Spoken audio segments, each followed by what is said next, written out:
Hey guys, it's NCS Fan 001 here for, I believe this is episode 22 of Fallout Cookbook Recipes. So today's recipe is something that I'm not entirely sure is even in any of the Fallout games, at least that I can remember, but it does share a page in the cookbook, or have a page in the cookbook.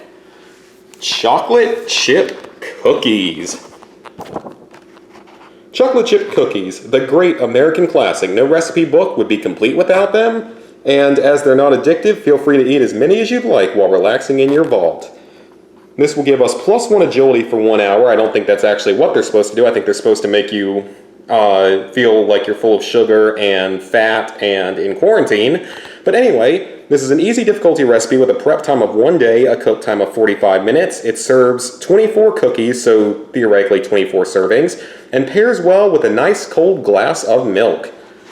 This recipe requires 2 sticks or 1 cup of unsalted butter at approximately room temperature, 3/4 cup granulated sugar, 1/4 cup brown sugar, 1 egg at room temperature, 1 teaspoon of vanilla extract, 1 teaspoon of almond extract, 2 cups all-purpose flour, a 1/2 cup of cocoa powder, a teaspoon of baking soda, a teaspoon of salt, a cup of white chocolate chips, and optionally 3/4 cup dried cranberries, which I do not have. I probably look like a bit of a mess right now just because I just got out of the shower and I haven't been able to get my hair cut for like 3 months now because of obvious reasons. So our first step is to cream together the butter and both the sugar types in a large bowl. So this is my large bowl. So I've got 2 sticks of butter. They're not quite room temperature. They're fairly close. I think they're close enough. I have no idea what cream together means. I've never heard that term used before. So I'm sure that you guys can tell me in the comments how I'm doing this incorrectly, most likely. But at least this time I actually got them to something close to room temperature, unlike the last time I was supposed to get it to that temperature and I didn't because I was lazy. And to be fair, I was kind of lazy with this. I put it in the microwave for 5 or 10 seconds. So we need 3/4 cup of regular sugar and 1/4 cup of brown sugar. This is the last of this bag of sugar, but I have more in the cabinet just in case this isn't enough. I think it'll be enough. I've had this sugar for a while, but sugar I don't think expires, so. Oh, it's a little bit, yeah, just almost perfect. It's a little too much sugar, so I'm gonna have to pour out a little bit. But yeah, it's just enough sugar for this recipe, so that's good. Got a 1/4 cup more, and this sugar is kind of old, so I'm probably just gonna get rid of what's left of it, even though, like I said, I don't really think it expires. Because I'm not gonna use it anytime soon. Perfect. 3/4 cup of sugar. Now we need 1/4 cup of brown sugar. I can't remember what really the difference is between the two, or if they even really have much of a difference. So now that I got this open, I would have told you guys to go ahead and preheat the oven to 350 degrees, but apparently they're gonna have us leave the mixture in the fridge overnight, which I don't think I've ever done when making cookies. But I mean, it's what the cookbook says, and I'm gonna try to follow it to the best of my abilities because I'm not a professional like whoever made the recipes. What does it taste like? Okay, yeah, that definitely has a different taste from white sugar. I mean, I've had brown sugar before, but it's been a long time. Usually just if I'm cooking with anything or whatnot, I use white sugar. I don't know really what the major difference is aside from there being a taste difference. I didn't remember brown sugar being so clumpy like this. I hope that doesn't mean I did something wrong, which is entirely likely. All right, that's close enough. So now we cream these together. So I'm assuming that creaming is different from, say, whisking or anything else like that. But I'm assuming it's similar to mixing. So I will be back with you guys to show you in a little while when this appears to be sort of incorporated together. I, again, don't know if I'm exactly doing this right. This is my first time with this exact kind of a recipe, and this butter is still not entirely melted, unfortunately. So as it turns out, it's been a few minutes. I actually looked it up and now I know sort of what creaming is, and it looks like I actually had the right idea. You're just sort of supposed to mash it with like a wooden spoon or a wooden fork, well, not a wooden fork because I guess it doesn't exist, but like with a wooden spoon or a fork, which is what I'm currently doing. So I was actually pretty much correct on what I thought you were supposed to do.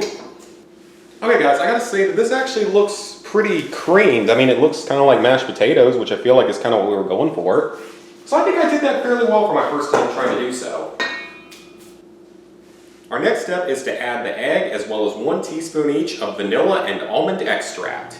So we've got our egg here, just a normal old egg. Gonna crack it there. Drop it on in. Since that is a raw egg, I'm going to wash my hands.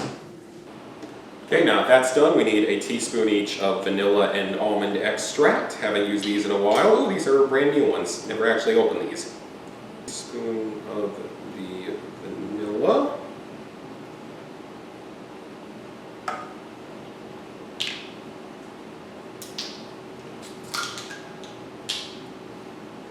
Almond extract has a strange smell to it.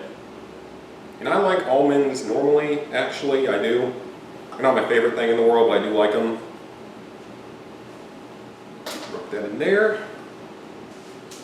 Now it says to scrape the sides and bottom of the bowl until all the wet ingredients are well incorporated together. Incorporation is not the same as mixing, I'm pretty sure it's not the same. But I think it has some similarities, and it also said to use like a rubber spatula when you are scraping the sides of the bowl, which I actually do have. Surprisingly, I actually have one of the materials needed for these already without feeling dumb by not having it. Anyway. Alright, that's pretty well incorporated.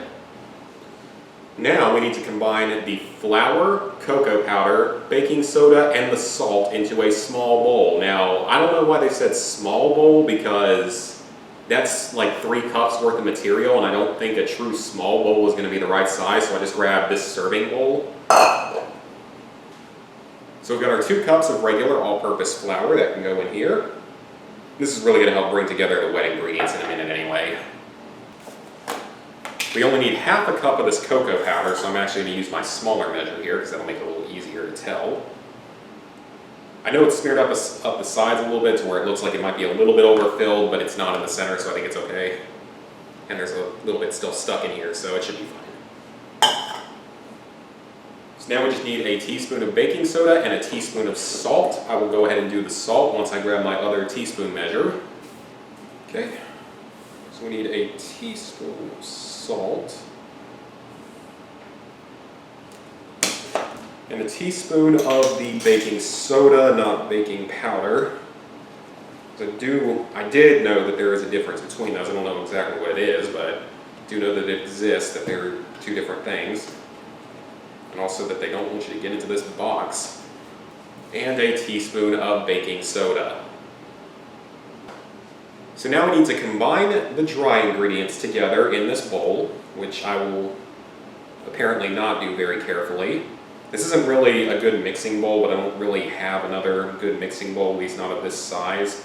And then we have to slowly add this mixture into the wet ingredients to bring it all together. Thankfully, this is going to be big enough of a bowl. We're probably going to lose a little bit of the sugar or the flour and the cocoa powder, but that's okay. By the way, you're not supposed to eat raw flour, even though this looks like it would just be I mean, this part probably wouldn't taste that good because it's cocoa powder, but it's flour and salt and baking soda. I feel like that wouldn't taste that good. So now we need to slowly combine this into this, and then mix the ingredients together until they're well combined, or incorporated, or whatever I read. I'm really going to need to clean up after this. The kitchen's currently a mess.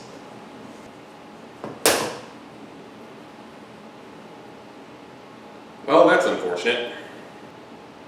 Can I, make one of these videos with something that doesn't go wrong? It would be kind of nice to have happen for once. These things weren't even that cheap either. They weren't as cheap as some things in the store.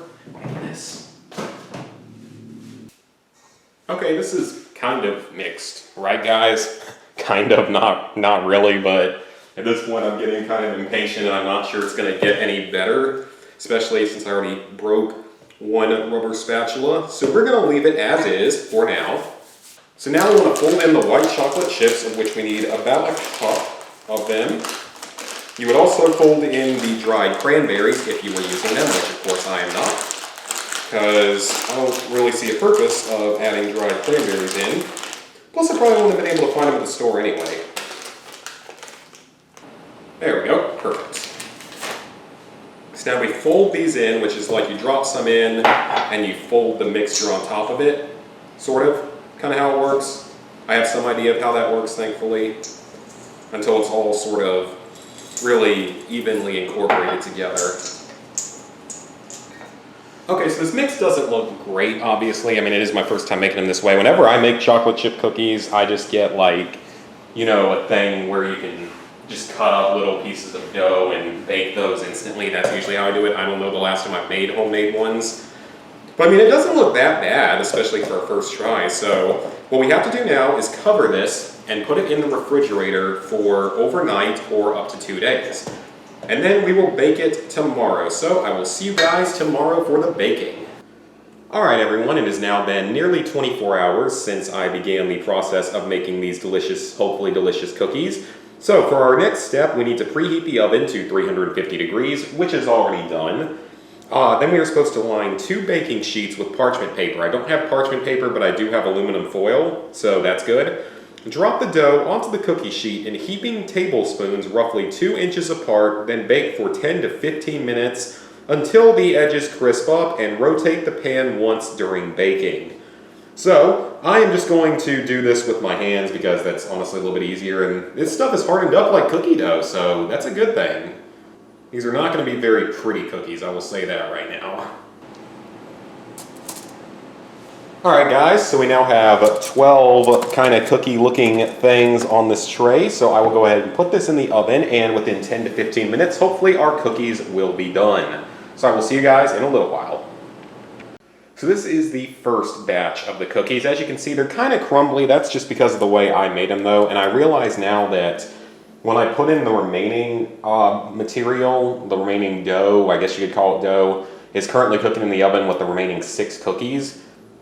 And they're all a little bit more normal size. They set a lot better, we'll say that. Like, they were a lot easier to get into a good, properly shaped, properly sized little ball. So I am going to show those off when they're done. I think those are going to come out a lot better. But for now, we're just going to go ahead and try one of these. Guys, do you see that? It looks like a rad roach might have gotten into one of my cookies because it is turned green and irradiated with radiation, and that is probably not a good thing to eat, but we will eat it anyway. And yes guys, that was purely just a little gag to try to make the cookies look a little bit more Fallout-y, especially if these were like white cookies with dark chocolate chips. You could very much make it look Fallout-y. So now it's got a green color to it, like everything else in this universe. I've also got myself a cold glass of milk. Looked pretty ghetto because I just got out of the shower, and my eye was itchy today. And that cookie fell in half, and I haven't been able to get a haircut in 3 months, but let's give it a try. It looks good.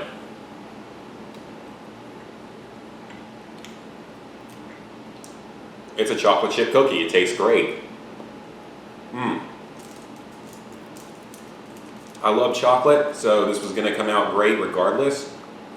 That is good though. And these things, how much sugar and butter they have in them, I can't imagine they'd be bad.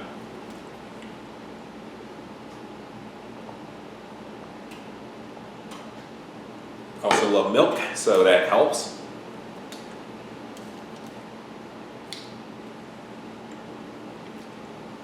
That was great. That cookie was great. Now I will make sure to show you guys what a better cookie looks like with using a more proper amount of material and such. But for now, hope you guys enjoyed the video, and see you for the next one. Yeah, I gotta say, this set of cookies came out significantly better than the others, so definitely let the mixture sit out for a little while so it's a little bit easier to mold into cookie shape. And yeah, that'll be my final statement on this, but definitely a successful recipe.